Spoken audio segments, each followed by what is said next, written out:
BJP నాయకులు వెంకటరెడ్డి గారు, అలాగే విశ్లేషకులు దుగ్గరాజు శ్రీనివాస్ గారు, కట్టా కార్తీక్ గారు. నమస్కారం అండి ముగ్గురికి. నమస్తే నమస్తే నమస్కారం అండి. సో వెంకటరెడ్డి గారు, ముందు మీతో స్టార్ట్ చేద్దాం. ఏంటి సార్, వెస్ట్ బెంగాల్లో బీజేపీ జెండా ఎగరవేయాలన్నదే ప్రధాన లక్ష్యంగా మీ ప్రచారాలు, తర్వాత మీ యాక్షన్స్ కూడా అలాగే ఉన్నాయి అని దీదీ కూడా చెప్తా ఉన్నారు. అంటే ఐపాక్ ఆఫీస్ పైన ఈడీ దాడులు కావచ్చు, తర్వాత వ్యూహకర్తల అరెస్టులు కావచ్చు, అంటే సరిగ్గా ఈ ఎన్నికల ప్రచారం జరుగుతూ ఎన్నికల టైం అప్పుడే మీకు అవినీతి గుర్తొచ్చిందా? 2020 నుంచి ఉన్నటువంటి కోల్ స్కామ్ కేసు, ఇవన్నీ కూడా ఇప్పుడు ఎందుకు తెరపైకి వస్తున్నాయి? అంటే ఇదంతా ఒక రాజకీయ కక్షగా దీదీ అభివర్ణిస్తూ ఉన్నారు. ఏం చెప్తారు? ఇప్పుడు దీది మమత గారు ఏం మాట్లాడతారో ఆమెకి అర్థం కాదు ఇప్పుడు. ఎందుకంటే ఆవేశపూరితంగా అర్థం లేకుండా రెచ్చగొట్టే పద్ధతి లోపల మమత మాట్లాడడం అనేటువంటిది ఆమె రాజకీయ జీవితంలో మనం చూసినటువంటి ఒక గొప్ప సందర్భం. ఈ ఐపాక్ సంబంధించి కానీ ఇతర సంబంధించినటువంటిది చాలా కాలం నుంచి ఉన్నటువంటి కేసు ఇది. అక్కడ ఉన్నటువంటిది ఒకటి స్పష్టంగా, చాలా స్పష్టంగా చెప్పదలుచుకున్నది ఏంటంటే, భారతీయ జనతా పార్టీ మమత ఇవాళ అవినీతి కూపన్లు, బంధుత్వం కానివ్వండి, మేనల్లుడు కానివ్వండి, రకరకాల వాటితోని అనేక విమర్శలను ఎదుర్కొంటున్నటువంటి సందర్భం. అది వాస్తవం.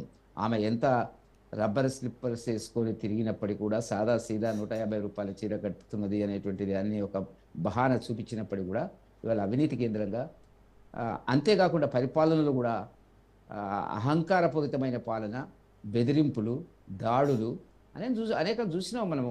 రోజా గారు మెడికల్ హాస్పిటల్లో జరిగినటువంటి సంఘటనలు, వాటి మీద ఆమె ప్రవర్తించిన తీరు కానీ, ఆల్రెడీ మేము ఇటు అటు అనేటువంటిది ఒడ్డుకు ఇటు అటు వైపున మేము గతంలో జరిగినటువంటి ఎన్నికల్లో భారతీయ జనతా పార్టీ కమ్యూనిస్టులను పక్కకు పెట్టి అసలు అడ్రస్ లేకుండా పోయినారు కమ్యూనిస్టులు.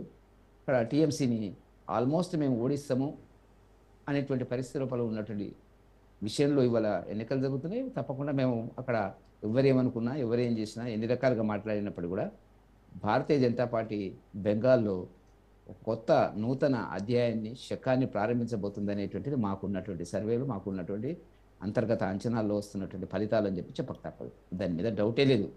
ఇంకే స్టేటు అటు ఇటు మాట్లాడితే, తమిళనాడు మాట్లాడితే దాని గురించి నేను వేరే రకంగా మాట్లాడతా. కానీ బెంగాల్లో ఈసారి భారతీయ జనతా పార్టీ అధికారంలోకి వస్తుంది అనేటువంటి మాత్రం చాలా స్పష్టంగా ఉంది. అక్కడ ఉండేటువంటి మైనారిటీలు, రకరకాలుగా చొరబాటుదారులు, ఎవరైతే దొంగ ఓట్లు ఉన్నటువంటి వాళ్ళని తొలగించడం జరిగినటువంటి, సుమారుగా నా లెక్కలో ఒక 80-84 లక్షల మందిని తొలగించడం జరిగింది. వాటి మీద ఆమె గెలుపు అనేటువంటిది గతంలో కొంత సులువైంది. ఇప్పుడు ఆ పరిస్థితి లేదు. కాబట్టి ఒక్కటేంటంటే, చాలా సర్వేలు చెప్తున్నటువంటిది రోజా గారు, ఓటు అనేటువంటిది స్వతంత్రంగా ఏ ఇబ్బందులు లేకుండా నేరుగా వెళ్ళి, బెదిరింపులు లేకుండా, బెదిరింపులు ఎక్కడి నుంచి వస్తాయి? మళ్ళీ టీఎంసీ నుంచి వస్తాయి. వాళ్ళే గుండా రాజకీయాలు చేస్తున్నారు.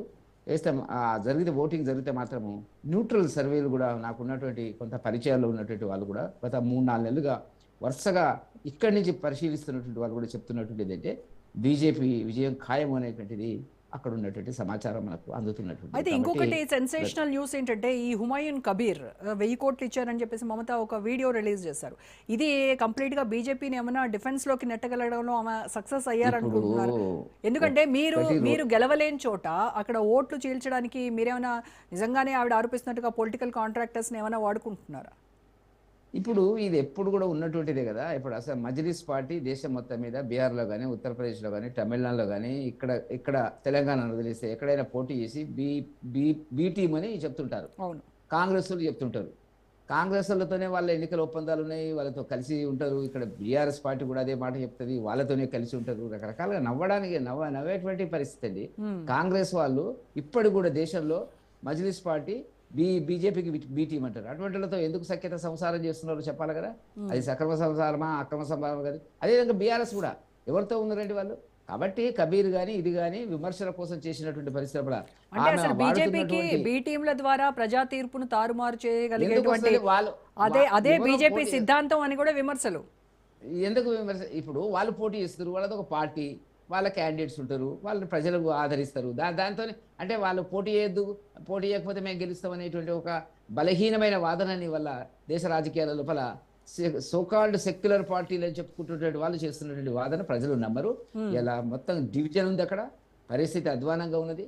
అది అక్కడ దొంగ చొరబాటుదారులు ఎవరైతే రావడం జరిగినటువంటిదో వాళ్ళకు ఒక రకంగా ముగింపు పలకడం జరిగింది. తప్పకుండా అక్కడ ఉండేటువంటి హిందూ సమాజం అంతా కూడా ఏకపక్షంగా, రాజకీయాలకు అతీతంగా, సిద్ధాంతాలకు అతీతంగా మోదీ గారి నాయకత్వాన్ని సమర్థిస్తారు అనేటువంటిది మాకు ఉండేటువంటి అంచనా. జరిగినటువంటి సంఘటనలు కానీ ఏమన్నా కానీ ఇక్కడ మామూలుగా లేదు పరిస్థితి. దీదీ గారు చేస్తున్నటువంటి అరాచకాలు, పోలీసులను ఉపయోగించి దుర్మార్గపు పాలన ఏదైతే ఉందో వాటికి ఒక ముగింపు అనేటువంటిది ఈసారి వస్తుంది అని చెప్పి భారతీయ జనతా పార్టీ బలంగా విశ్వసిస్తున్నటువంటి ఒక సందర్భం. రైట్, విశ్లేషకుల అంచనాలు ఎలా ఉన్నాయి తెలుసు